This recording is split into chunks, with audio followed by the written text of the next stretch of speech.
Kita semua kan pengen hidup kita tuh ada artinya ya, pengen ninggalin sesuatu yang berharga. Tapi sadar atau enggak, sering banget kita malah kejebak ngejar hasil yang instan, yang cepat dapat pengakuan. Nah, dalam pembahasan kali ini, kita akan lihat sebuah jalan yang beda banget. Jalan yang mungkin lebih sunyi, tapi dampaknya jauh lebih kuat karena bisa membangun warisan yang bertahan lintas generasi. Oke, coba deh kita lihat perbandingan ini. Di sebelah kiri ada yang namanya dampak instan. Ini yang biasanya kelihatan keren, cepat, dapat banyak sorotan. Nah, di sebelah kanan ada warisan abadi. Ini tuh sesuatu yang dibangun dengan sabar, seringkali nggak ada yang lihat, tapi akarnya itu loh dalam banget sampai bisa nopang generasi-generasi setelah kita. Pilihan antara dua jalan inilah yang jadi inti obrolan kita. Nah, pertanyaannya jadi begini, gimana caranya kita bisa membangun sesuatu yang benar-benar awet? Pertanyaan ini kedengarannya gede banget ya, mungkin sedikit bikin gentar. Apalagi di dunia yang serba cepet kayak sekarang, gimana caranya kita bisa nanam sesuatu yang buahnya mungkin baru kita lihat bertahun-tahun lagi, atau malah nggak akan kita lihat sama sekali seumur hidup kita? Jawabannya ternyata ada di kisah nyata seseorang. Kita akan kenalan sama sosok wanita luar biasa bernama Helen Kim. Dia ini bukan politisi atau jenderal militer. Dia hanyalah seorang pendidik. Tapi lewat pekerjaannya yang kelihatan sunyi dan setia, dia jadi salah satu arsitek tak terlihat dari Korea modern yang kita kenal sekarang. Oke, prinsip pertama yang bisa kita pelajari dari dia itu sebuah ide yang jujur cukup radikal. Idenya adalah iman dan akal budi itu bukanlah musuh. Justru sebaliknya, mereka adalah partner kerja yang gak terpisahkan. Buat Helen Kim, filosofi pendidikannya itu akarnya dari sini. Dari kebenaran Alkitab. Ayat ini bukan ngomongin soal takut buat belajar ya, sama sekali bukan. Tapi ini soal rasa hormat, rasa takjub yang mendalam kepada Tuhan, yang justru jadi fondasi dan kompas buat semua pengetahuan yang kita cari. Jadi poin utamanya gini, buat Helen Kim, pintar doang itu percuma. Kecerdasan tanpa tujuan itu sia-sia. Nah, iman inilah yang ngasih jawaban kenapanya. Kenapa kita belajar?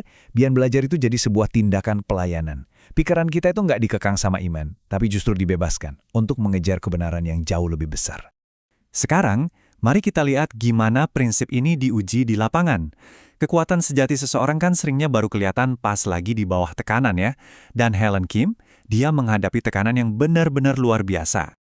Keberaniannya itu bukan nekat loh, sumbernya itu dari sebuah keyakinan yang dalam banget yang tertuang di ayat ini. Keyakinan bahwa kalau Tuhan yang memanggil, Dia juga yang bakal ngasih kekuatan. Inilah yang jadi bahan bakarnya buat terus maju di masa-masa yang paling sulit sekalipun. Dan tantangannya itu nggak main-main. Coba deh kita bayangin, kita harus memimpin sebuah institusi pendidikan di bawah kekuasaan penjajah, menavigasi masyarakat yang lagi gonjang-ganjing, dan kita melakukannya sebagai seorang perempuan di zaman di mana suara mereka itu hampir nggak dianggap. Keberaniannya bukan soal nggak punya rasa takut, tapi soal terus bertindak demi masa depan, bahkan dalam kondisi yang rasanya mustahil. Jadi, inilah ringkasan dampaknya. Dia bukan cuma sekedar ngurusin sekolah loh, dia itu kayak lagi membangun sebuah oase, sebuah ruang aman di mana generasi baru pemimpin perempuan bisa tumbuh.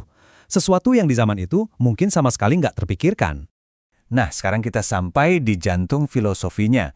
Bagi Helen Kim, mengajar itu bukan cuma sekedar pekerjaan, bukan cuma cari uang. Wah, ini jauh lebih dalam dari itu. Ayat ini benar-benar nangkep esensi pandangannya. Buat dia, pendidikan itu sebuah tugas suci, sebuah amanah yang diwariskan dari satu generasi ke generasi berikutnya. Ini soal gimana caranya kita memastikan hal-hal yang paling baik dan paling benar itu nggak hilang di telan zaman.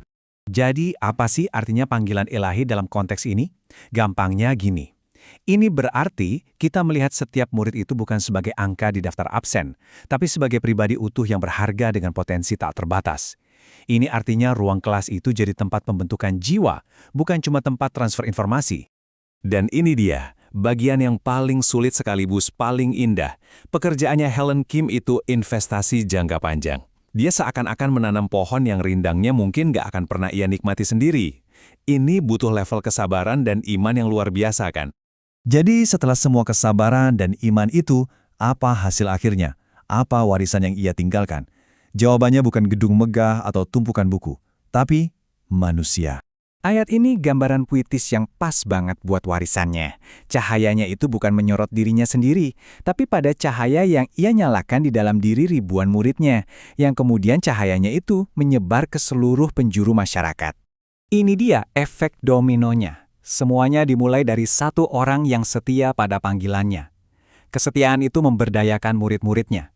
Murid-murid itu kemudian jadi pemimpin-pemimpin yang membawa nilai-nilai luhur ke dalam profesi mereka masing-masing. Dan secara kolektif, mereka membantu membentuk dan mengubah sebuah bangsa. Jadi poin krusialnya ini, ukuran kesuksesan Helen Kim itu bukan apa yang ia capai untuk dirinya sendiri, tapi siapa yang ia bentuk untuk melayani orang lain. Warisannya hidup di dalam kehidupan orang-orang yang pernah ia sentuh. Kisah Helen Kim ini kan inspiratif banget ya. Tapi, ini bukan cuma pelajaran sejarah. Ini adalah cermin sekaligus panggilan untuk kita semua. Di sini, saat ini juga. Mungkin Anda sekarang berpikir, ya ampun, saya kan bukan Helen Kim, tentu saja. Tapi prinsipnya itu loh berlaku universal. Setiap kita punya kesempatan untuk menanam benih iman dan pengetahuan yang akan bertumbuh jauh melampaui diri kita sendiri. Terus di mana kita bisa melakukannya? Nggak usah jauh-jauh. Panggilan itu ada di tempat-tempat terdekat kita, di rumah kita, di gereja, di komunitas, lewat cara kita mendidik anak, melayani sesama, atau sekedar berinteraksi dengan tetangga. Inilah ladang kita masing-masing. Maka, pembahasan kita kali ini ditutup dengan sebuah pertanyaan untuk Anda. Bukan lagi apakah Anda akan membangun, tapi di mana?